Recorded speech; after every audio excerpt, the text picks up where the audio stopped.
Hi friends, இப்போ நம்ம பார்க்க போகிறது 6th ஸ்டாண்டர்ட் நியூ தமிழ் புக்கில் இருக்கக்கூடிய இயல் 2 பார்க்கலாம். இந்த வீடியோ பிடிச்சிருந்துன்னா சப்ஸ்கிரைப் பண்ணுங்கள், லைக் பண்ணுங்கள். இயல் 2ல் என்னென்ன ஹெட்டிங்ஸ் இருக்குது அப்படின்னா, சிலப்பதிகாரம் இளங்கோவடிகள், காணி நிலம் பாரதியார், சிறகின் ஓசை, கிழவனும் கடலும், முதலெழுத்தும் சார்பெழுத்தும், திருக்குறள். இதில் இருக்க இலக்கணம் மட்டும் தனி வீடியோவாக அப்லோட் பண்ணுறேன். ஃபஸ்ட்டு சிலப்பதிகாரம் பாட்டு ஒன்று கொடுத்துருப்பாங்க. திங்களை போற்றுதும் ஞாயிறு போற்றுதும் மாமலை போற்றுதும் அந்த பாட்டு பார்த்துக்கோங்க. திங்களை போற்றுதும் அப்படின்னு ஸ்டார்ட் ஆகும். அப்புறம் ஞாயிறு போற்றுதும் அப்புறம் மாமலை போற்றுதும். இதில் ஞாயிறு அப்படின்னா என்ன அப்படின்னா கதிரவன், திங்கள் அப்படின்னா நிலவு, ஞாயிறு அப்படின்னா என்ன கதிரவன், கதிரவன்னா யார் சூரியன், ஞாயிற்றுக்கிழமை அதுதான் ஃபஸ்ட்டு வருது. அப்போ ஃபஸ்ட்டு இருக்கக்கூடியது யார் சூரியன், செகண்ட் திங்கக்கிழமை, திங்கள் அப்படின்னா நிலவு அப்படின்னு ஞாபகம் வச்சுக்கலாம். ஃபஸ்ட்டு யார் ஞாயிறுனாவே யாருன்னா சூரியன் தான் முதல் இடம்ல, அதனால் சூரியன், அப்போது கதிரவன், திங்கள் நிலவு.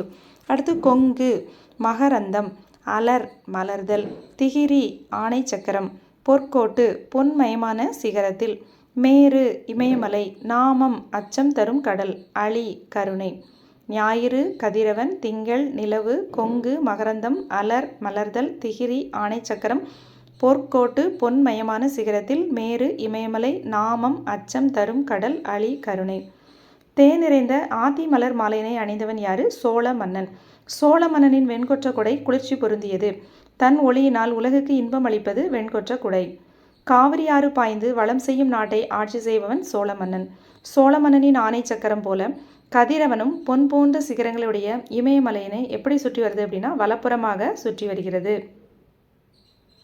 இந்த பாட்டில் கொடுத்துருக்காங்க. சிலப்பதிகாரம் திங்களை போற்றுதும் கொங்கு அலர்த்தார் சென்னி குளிர் வெண்குடை போன்று அங்கன் உலகு அளித்தலான், ஞாயிறு போற்றுதும் காவிரி நாடன் திகிரி போல், பொற்கோட்டு மேரு வலம் தெரிதலான், மாமலை போற்றுதும் நாமநீர் வேலி உலகிற்கு அவன் அளிபோல் மேல் நின்று தான் சுரத்தலால். இளங்கோவடிகள் பாட்டு. சோழ மன்னனின் குளிர்ந்த வெண்கொற்ற குடையைப் போல அருளை வழங்கும் நிலாவை நாம் போற்றுவோம். சோழ மன்னனின் ஆணை சக்கரம் போல இமயமலையினை வலப்புறமாக சுற்றி வரும் கதிரவனை போற்றுவோம். கடல் சூழ்ந்த இந்த உலகிற்கு அருளை வழங்கும் சோழ மன்னனை போல முகில் வழி மலையினை சுரக்கும் வான்மலையினை போற்றுவோம்.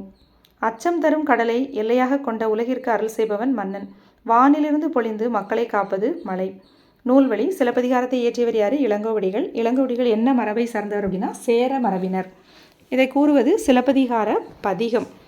நாம் இந்த பாட்டு எந்த மன்னனை பற்றி பாடியிருக்காரு சோழ மன்னனை பற்றி பாடியிருக்காரு. ஆனால் இளங்கோவடிகள் யார் ஒரு சேர மரபினர். தமிழின் முதல் காப்பியம் சிலப்பதிகாரம். சிலப்பதிகாரத்தின் வேறு பெயர் முத்தமிழ் காப்பியம், குடிமக்கள் காப்பியம். இரட்டை காப்பியங்கள் சிலப்பதிகாரம், மணிமேகலை. இந்த நூலில் எதெல்லாம் வாழ்த்தியிருக்காங்க திங்கள் ஞாயிறு மலை.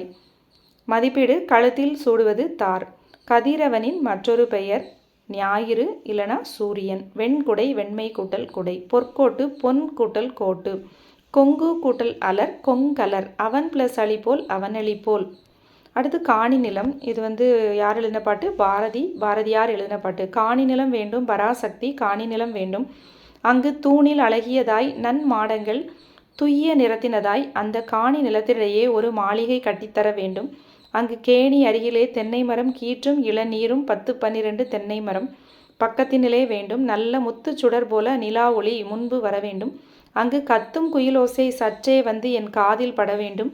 எந்தன் சித்தம் மகிழ்ந்திடவே நன்றாய் இளம் தென்றல் வர வேண்டும். பாரதியார். காணி நிலம்.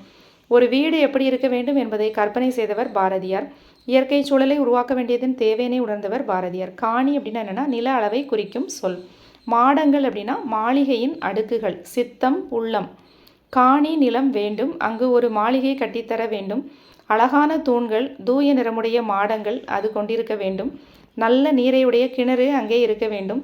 இளநீரும் கீற்றும் தரும் தென்னை மரங்கள் வேண்டும். அங்கே முத்து போன்ற நிலா ஒளி வீச வேண்டும். காதுக்கு இனிய குயிலின் குரலோசை கேட்க வேண்டும். உள்ளம் மகிழுமாறு இளம் தென்றல் தவள வேண்டும். நூல்வழி. 20ஆம் நூற்றாண்டின் இணையற்ற கவிஞர் யார் பாரதியார். பாரதியாரின் இயற்பெயர் சுப்பிரமணியன். பாரதி என்ற பட்டத்தை வழங்கியவர் எட்டயபுரம் மன்னர். தம் கவிதையின் வாயிலாக விடுதலை உணர்வை ஊட்டியவர் பாரதியார். மண் உரிமைக்காகவும் பெண் உரிமைக்காகவும் பாடியவர் பாரதியார். நாட்டுப்பற்றும் மொழிப்பற்றும் மிக்க பாடல்கள் பலவற்றை படைத்தவர் பாரதியார். பாரதியார் இயற்றிய நூல்கள் கண்ணன் பாட்டு, குயில் பாட்டு, பாப்பா பாட்டு, பாஞ்சாலி சபதம். பாரதியார் இயற்றிய உரைநடை நூல்கள் தராசு, சந்திரிகையின் கதை, ஞான ரதம். இந்த பாடல் பாரதியார் கவிதைகள் அப்படிங்கிற தொகுப்பில் இடம்பெற்றிருக்குது.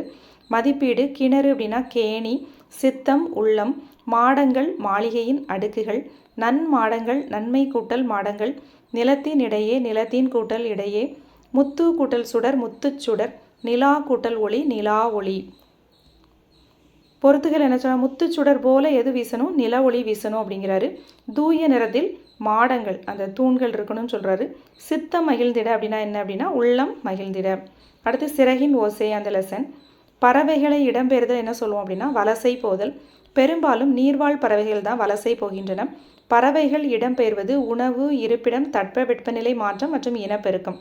பறவைகள் என்னென்ன காரணத்துக்காக இடம்பெயருது அப்படின்னா உணவு, இருப்பிடம், தட்பவெப்பநிலை மாற்றம், இனப்பெருக்கம். நிலம், விண்மீன், புவியீர்ப்பு புலம் ஆகியவற்றை அடிப்படையாக கொண்டே பறவைகள் இடம்பெயர்கின்றன. பொதுவாக பறவைகள் வடக்கிலிருந்து தெற்கு நோக்கியும் மேற்கிலிருந்து கிழக்கு நோக்கியும் பறவைகள் வலசை போகின்றன. பறவைகள் தங்களுக்கென வழித்தடத்தை தேர்ந்தெடுத்து கொண்டு அந்த பாதையில் பயணிக்கின்றன. சில பறவைகள் என்ன பண்ணும், அதே பாதையில் தாய்நிலத்துக்கு திரும்பும். சில பறவைகள் போகிறதுக்கு ஒரு பாதையும் வர்றதுக்கு ஒரு பாதையும் பயன்படுத்தும். பறவைகள் பயணம் செய்யும் போது தரையிறங்குவது எதுக்காக தரையிறங்கும் அப்படின்னா அதுக்கு தேவையான உணவுக்காகவும் அதுக்கு தேவையான ஓய்விற்காகவும் தான் தரையிறங்கும். இடையில் எங்கும் நிற்காமல் பறந்து வாழும் பறவைகளும் இருக்கிறது. வலசையின் போது பறவையின் உடலில் ஏற்படும் மாற்றங்கள் தலையில் சிறகு வளர்தல், இறகுகளின் நிறம் மாறுதல், உடலில் கற்றையாக முடி வளர்தல். 1500 ஆண்டுகளுக்கு முன் வாழ்ந்த சத்திமுத்த புலவர் நாராய் நாராய் செங்கால் நாராய் என்று பாடினார். தென் திசை குமரி ஆடி வட திசைக்கு ஏகுவீர் ஆயின் என்ற அடிகள் பறவைகள் வலசை வந்த செய்தியினை குறிப்பிடுகின்றன. எங்கிருந்து தமிழகத்துக்கு செங்கால் நரைகள் வருவது தற்போதைய ஆய்விலும் உறுதிப்படுத்தப்பட்டுள்ளது அப்படின்னா ஐரோப்பாவிலிருந்து செங்கால் நரைகள் எங்கே வருது, தமிழகத்துக்கு வருது. வெளிநாட்டு பறவைகளுக்கு புகலிடமாக திகழ்வது தமிழ்நாடு. தற்போது வெகுவாக அழிந்து வரும் பறவையினம் சிட்டுக்குருவி. உருவத்தில் சிறிய பழுப்பு நிற பறவை சிட்டுக்குருவி. ஆண் குருவியின் தொண்டை பகுதி கருப்பு நிறத்தில் இருக்கும். உடல் பகுதி அடர் பழுப்பாக இருக்கும். பெண் குருவியின் உடல் முழுவதும் மங்கிய பழுப்பு நிறத்தில் இருக்கும். சிட்டுக்குருவி கூடு கட்டி வாழும். கூடு கட்டும் காலத்தில் சத்தமிட்டு கொண்டே இருக்கும் பறவையினம் சிட்டுக்குருவி. சிட்டுக்குருவி கூடு கட்டிய பின் 3 முதல் 6 முட்டைகள் வரை இடும். சிட்டுக்குருவி அடை காக்கும் நாட்கள் 14 நாட்கள். 15வது நாளில் குஞ்சு வெளிவரும். சிட்டுக்குருவிகள் வாழாத பகுதி துருவ பகுதி. இமயமலை தொடரில் 4000 மீட்டர் உயரத்தில் கூட சிட்டுக்குருவிகள் வாழ்கின்றன. சிட்டுக்குருவிகளின் உணவு தானியம், புழு பூச்சி, மலர், அரும்புகள், இளந்தளிர்கள், தேன். சிட்டுக்குருவிகளின் குஞ்சு பெரும்பாலும் எதை உண்ணும் அப்படின்னா புழு பூச்சிகள். சிட்டுக்குருவிகளின் வாழ்நாள் 10 முதல் 13 ஆண்டுகள். சிட்டுக்குருவிகள் அழிவிற்கான காரணங்கள் பூச்சிக்கொல்லி பயன்பாடு, நவீன கட்டிடம் கூடு கட்ட ஏற்றவையாக இல்லை, செயற்கை வேலிகள், புதர் செடிகள் இல்லை, உணவு, இருப்பிடம், மற்ற பறவைகளுடன் போட்டி. இதெல்லாம் தான் சிட்டுக்குருவிகளின் அழிவிற்கான காரணம். காக்கை குருவி எங்கள் ஜாதி யார் பாடினா அப்படின்னா பாரதியார். சமைப்பதற்கு தன் மனைவி வைத்திருந்த சிறிதளவு அரிசியையும் முற்றத்தில் இட்டு சிட்டுக்குருவிகளுக்கு மகிழ்வுடன் போட்டுவிட்டு பட்டினியாக இருந்தவர் பாரதியார். மனிதர்கள் இல்லாத உலகில் பறவைகள் வாழ முடியும், ஆனால் பறவைகள் இல்லாத உலகில் மனிதன் வாழ முடியாதுன்னு சொன்னது யாருன்னா பறவையியல் ஆய்வாளர் சலீம் அலி. சிறகடிக்காமல் கடலையும் தாண்டி பறக்கும் பறவையினம் கப்பல் பறவை. தரையிறங்காமல் 400 கிலோமீட்டர் வரை பறக்கக்கூடியது கப்பல் பறவை. கப்பல் பறவைக்கு இன்னொரு பேர் என்னென்னா கப்பல் கூளைக்கடா, கடற்கொள்ளை பறவை என்றும் அழைக்கப்படும். இன்றைய பறவையியல் ஆராய்ச்சியாளர்களுக்கு முன்னோடி டாக்டர் சலீம் அலி. தன் வாழ்நாள் முழுவதும் பறவைகளை பற்றி ஆராய்ச்சி செய்வதிலும் அவற்றை படம் பிடிப்பதிலும் ஈடுபட்டவர் சலீம் அலி. இந்தியாவினுடைய பறவை மனிதர் டாக்டர் சலீம் அலி. பறவைகள் குறித்து பல நூல்களை எழுதியிருக்காரு. தன் வாழ்க்கை வரலாற்று நூலுக்கு சிட்டுக்குருவிகளின் வீழ்ச்சி என்று பெயரிட்டவர் டாக்டர் சலீம் அலி. உலகிலேயே நெடுந்தொலைவு பயணம் செய்யும் பறவையினம் ஆர்டிக் ஆலா 22,000 கிலோமீட்டர். பறவைகள் பற்றிய படிப்பு ஆர்னித்தாலஜி. உலக சிட்டுக்குருவிகள் நாள் மார்ச் 20. மதிப்பீடு தட்பவெப்பம் தட்பம் கூட்டல் வெப்பம். வேதியுரங்கள் வேதி கூட்டல் உரங்கள். தரை கூட்டல் இறங்கும் தரை இறங்கும். வழி கூட்டல் தடம் வழித்தடம். சிட்டுக்குருவிகள் வாழாத பகுதி எது அப்படின்னா துருவ பகுதி. மிக நீண்ட தொலைவு பறக்கும் பறவையினம் ஆர்டிக் ஆலா. பறவைகள் வலசை போவதை பற்றி பாடிய தமிழ் புலவர் சத்திமுத்த புலவர். பறவைகள் இடம்பெயர்வதற்கு வலசை போதல் என்று பெயர். இந்தியாவின் பறவை மனிதர் டாக்டர் சலீம் அலி. பறவைகள் வலசை போக காரணங்களில் ஒன்று உணவு, இருப்பிடம், இனப்பெருக்கம், தட்ப நிலை மாற்றம். கிழவனும் கடலும் the old man and the சீ என்னும் ஆங்கில புதினம் தமிழில் மொழிபெயர்க்கப்பட்டுள்ளது. இந்த நூல் 1954ஆம் ஆண்டு நோபல் பரிசு பெற்றது. ஆசிரியர் யாருன்னா எர்னஸ்ட் ஹெமிங்வே. கதை நாயகன் யார்? சாண்டியாகோ. மீனவருக்கு எத்தனை நாள் மீன் கிடைக்கல அப்படின்னா 84 நாட்கள் மீன் கிடைக்கல. அப்போ எத்தனாவது நாள் கிடச்சிருக்கு? 85வது நாள் கிடச்சிது. சிறுவன் மனோலின் 40 நாட்கள் மீன் பிடிக்க அந்த தாத்தா கூட வர்றான்.